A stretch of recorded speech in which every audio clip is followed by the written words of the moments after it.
de Badr, eh bien le prophète sallallahu alayhi wa sallam est reparti à Badr. Et il a rencontré ici des personnes qui étaient décédées.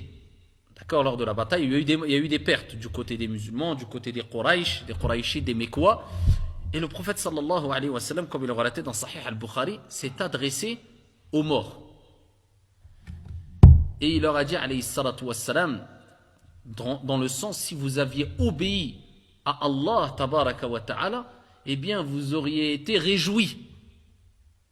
Et il dit, nous on a trouvé ce que Allah tabaraka wa ta'ala nous a promis. Est-ce que vous avez trouvé ce que Allah tabaraka wa ta'ala vous a promis? Il s'adresse à qui là? Il s'adresse à des morts. Omar ibn al-Khattab radiyallahu anhu warda, il dit, Ya Rasulallah, tu t'adresses à des corps sans âme. C'est que des corps là. Et le prophète sallallahu alayhi wa sallam, dans le sens, il dit, ils entendent mieux si ce n'est plus, ou autant si ce n'est plus que vous. Ils entendent. Alors de là, les savants ont divergé.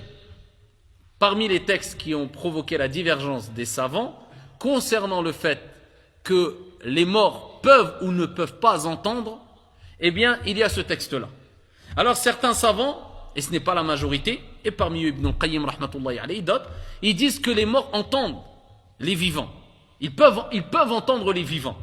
Ils ont utilisé ce texte-là, et ils ont utilisé d'autres textes, comme dans le hadith rapporté par Al-Bukhari ou Muslim fi Sahihayn, où le prophète sallallahu alayhi wa sallam a dit que les morts, quand ils sont enterrés, après l'enterrement, eh bien, ils entendent le bruit des souliers des personnes qui rebroussent chemin.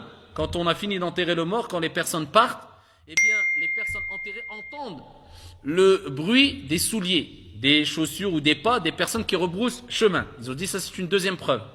Parmi les preuves aussi, il y a le hadith où le prophète sallallahu alayhi wa sallam fait sahih a recommandé de passer le salam quand on visite un mort.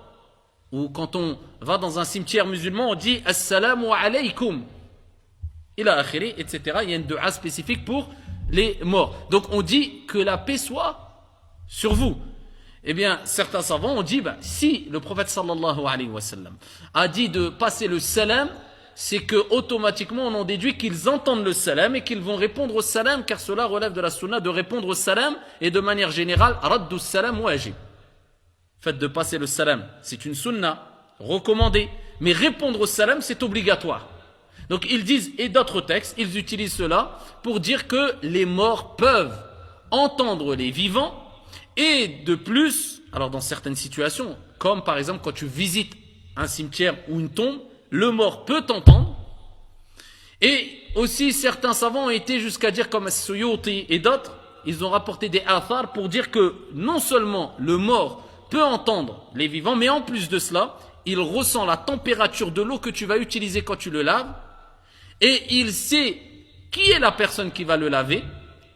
Et il rapporte à Suyuti et d'autres, comme Ibn al-Qayyim et d'autres, que quand la personne décède, il est accueilli à un certain moment, il est accueilli par ses bien-aimés, ses proches, les gens de sa famille, qui l'accueillent et qui lui rapportent ce qu'ils ont laissé derrière eux, c'est-à-dire les nouvelles situations que les morts, ou dont les morts n'en ont pas eu connaissance.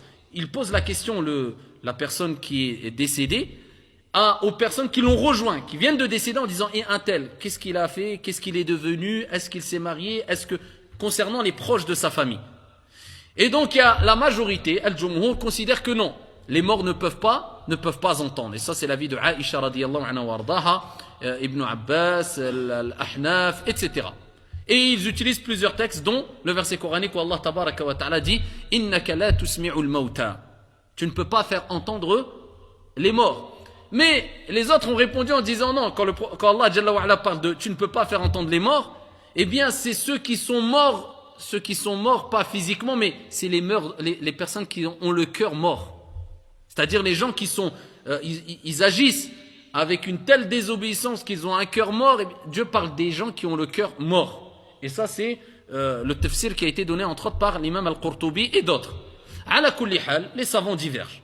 Mais ici, on peut savoir que, en tout cas, quand il est rapporté de manière claire dans un texte que le mort, dans une situation précise, entend, là tout le monde reconnaît qu'il entend.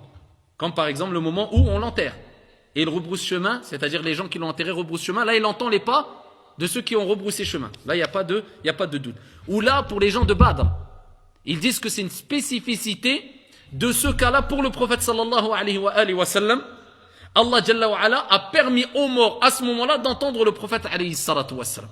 Donc il y a une divergence et il y a de fortes chances, wallahu a'lam, que les arguments de ceux qui ont considéré que les morts peuvent nous entendre soient forts.